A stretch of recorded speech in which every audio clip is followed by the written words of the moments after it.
and welcome to Tech Talks, the People and Planet podcast. On this episode, I'm joined by Evan Falchuk, the CEO of Caregiving platform Family First. Hi, Evan. Thanks for joining us. How are you?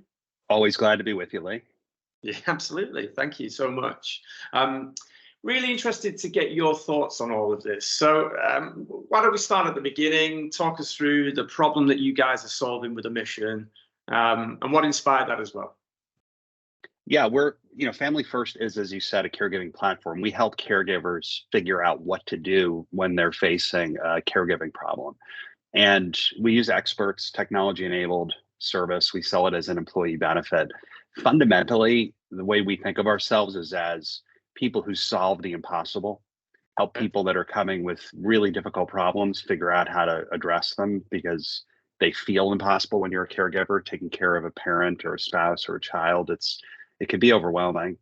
And we are and want to be an unstoppable force for families, to help them figure out all their needs, because it's not just medical issues or family dynamics, could be financial issues, legal issues, all these different things that come together that create these impossible problems for families. And our mission is to solve them. Awesome. Yeah, because it resonates with so many people, doesn't it? Because we've probably all been there in some stage of our lives where we've got those sorts of problems. You've got the emotional burden, you've got which then creates stress and mental health, and the financial struggles that you say as well. So it's really it's a mission. Yeah, thank you. And there are millions of people facing these problems, and so many of them are in our general age group. Working hard, maybe have our own kids, and then you're in these situations that we just don't do a good job as a society preparing for. Suddenly mom falls or dad has some medical issue, and you're thrust into this role. And it could be that you're the oldest, or you're the most responsible child, or you live closer by, and it goes on your shoulders, and it's really kind of an impossible problem. I mean, I know because I've been there, and the reason that I created this company is because I was caring for my dad, and it's brutal. Now it's a gift of love to take care of someone in your life like this, whatever they are, whether it's, again, parent, spouse, child, could be a neighbor. All kinds of people, but it doesn't make it any easier, knowing that a lot of other people are dealing with it, but we're here to help people get through that. Believable, yeah. So this product is presented as an employee benefit. So presumably you would sell it to HR people, and they would they would do it as one of their employee benefits. So what's the benefit to the business of actually using this platform then?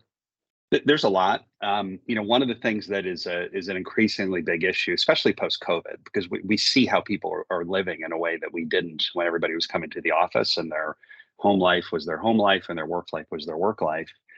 And one of the things that's happened is that there is no such thing as a work-life balance. There's just life. And if you've got employees that are dealing with caregiving, and you do, if you're an employer, they are more distracted than others. They are more likely to take time off from work, to go on leave, to go on short-term or even long-term disability. They suffer all kinds of other impacts on their health and all aspects of their life. And so helping them through that can have a really big impact on your bottom line. Now, one of the other things that's really important to remember about caregiving is that it very disproportionately falls on women. Something well more than 60% of working caregivers are women. And so to the extent you're concerned, as we all should be, about issues of equity in the workplace and fairness and the ability for women to continue to get ahead in their careers, you have to address this issue. And so we see it in these very meaningful ways for employers around the world. Yeah, absolutely. Talk us through the product then. How does that actually work? I believe there's some AI in there as well. How does that how does the tech? Yeah, it's so you've got it in as an employee benefit, or it could be a benefit of an insurance policy that you have through work. And if you're facing a caregiving problem, you reach out either through our tech platform or app, or you set up a call. A lot of people just want to get on a video call with one of our care experts who are really experienced nurses and social workers who have been through this, personally and professionally. So they really understand what this is like. When you connect with one of our care experts, we're going to just ask you lots of questions about what's going on. So a simple example might be, let's say you're calling because you say, I don't think my dad should be driving anymore. Okay. Something that I experienced. And I don't know how to have that conversation with him. What our care expert's going to do is say, yes, we'll absolutely help you with that. But can you just tell me more about your dad? Like, tell me about what his symptoms are. What makes you think he shouldn't be driving? Does he have any diagnoses? Is he on any medications? What do your siblings think? Does anybody have a healthcare proxy? You ask all these questions, you start to paint a really interesting picture of what's going on. So it could be in this conversation that we discover that, hey, he just started on a new medication and it's creating his conditions, the confusion maybe that you're seeing.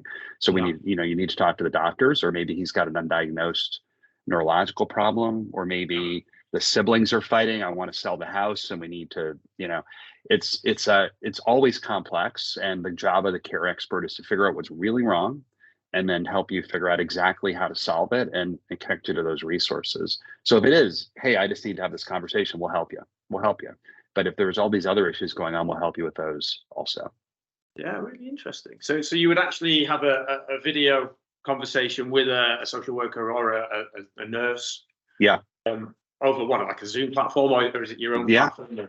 No, people really do prefer, as much as technology is an important part of all of our lives, when it comes to things in healthcare, I've been in healthcare for about 25 years. You got to connect with a human being and someone who can listen and understand and connect with you and form, conclusions on the basis of the information. Yeah, great. And you say that you've been in healthcare for 25 years. I think this business was set up in 2014. Right?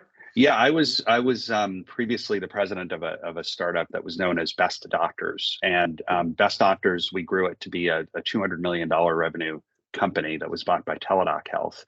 And what Best Doctors did is we pioneered expert medical opinion as an employee benefit. So very similar to what we do at Family First, where we use experts to help you solve caregiving problems. At Best Doctors, we were using experts to solve diagnostic and treatment problems. So if you've been diagnosed with a type of cancer, and this is the treatment you're on, we'll help make sure that that diagnosis is right in addition to the treatment. And we built an extraordinary business. And what we're doing at Family First, I've got a whole team of my former colleagues at Best Doctors, and we're bringing that same touch, that expert and technology enabled support to help people solve these problems. Got it. Yeah, I like it. Always good when you've got that core nucleus of people around you as well that you can trust, and you know that have been on that journey before as well.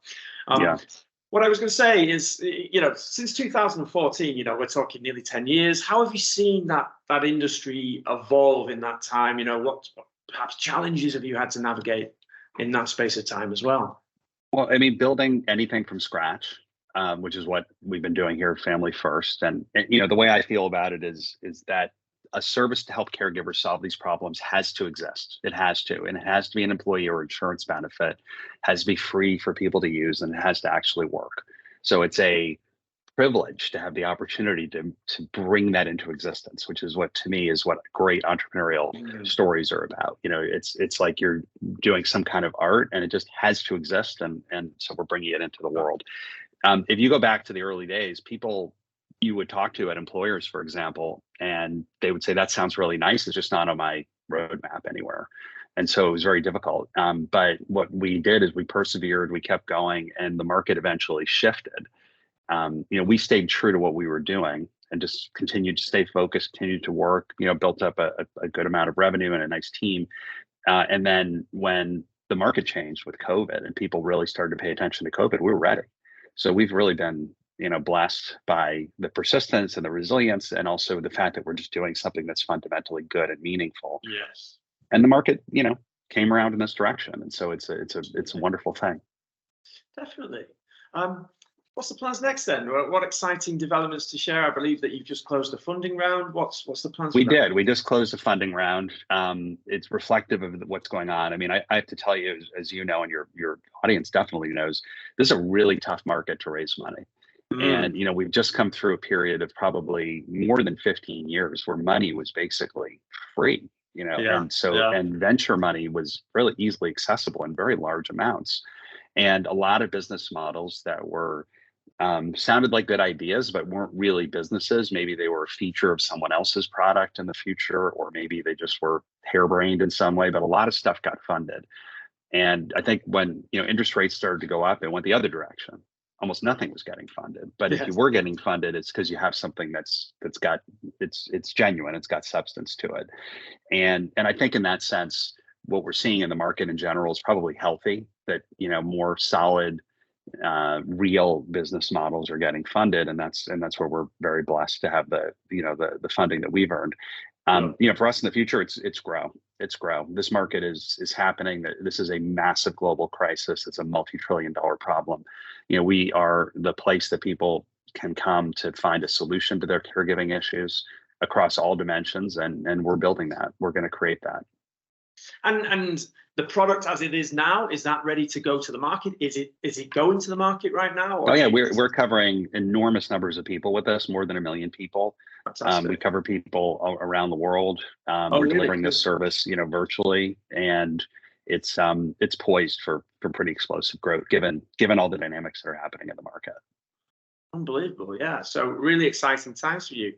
Thank you, Evan. Thanks so much for joining us. It's all we've got time for. Really pleasure to be with you, Lee. This overview, though. It's a really great business and a really important mission that I think will resonate with a lot of people. So thanks for sharing.